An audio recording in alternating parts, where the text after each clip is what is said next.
Hello guys, samahan niyo po ako at magluluto tayo ng gelatin. Yan po mga ingredients, nilalagay ko na isa-isa.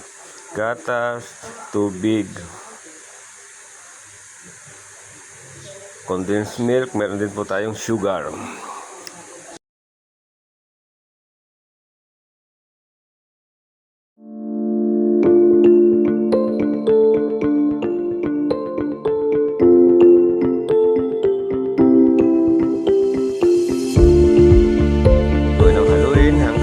Para hindi mamuo ang gelatin.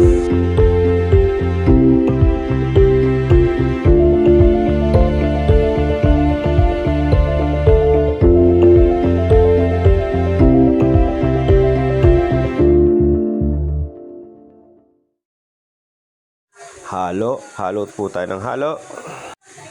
Ngayon po, isa lang na natin sa apoy.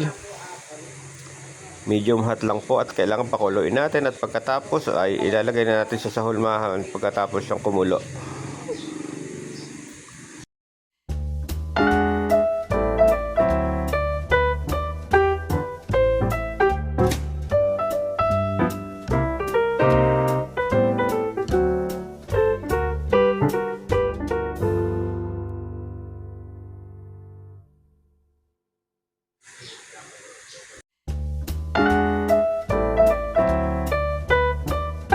Habang nakalagay po siya sa apoy, kailangan haluin natin ng haluin.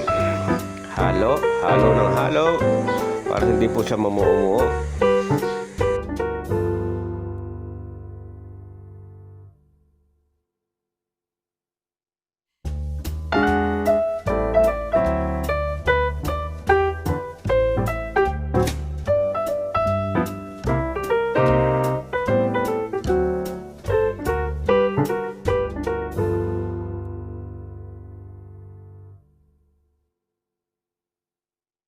Ngayon po, ilalagay na natin sa mold ang ating gelatin, palalamigin at ready na po siyang kainin.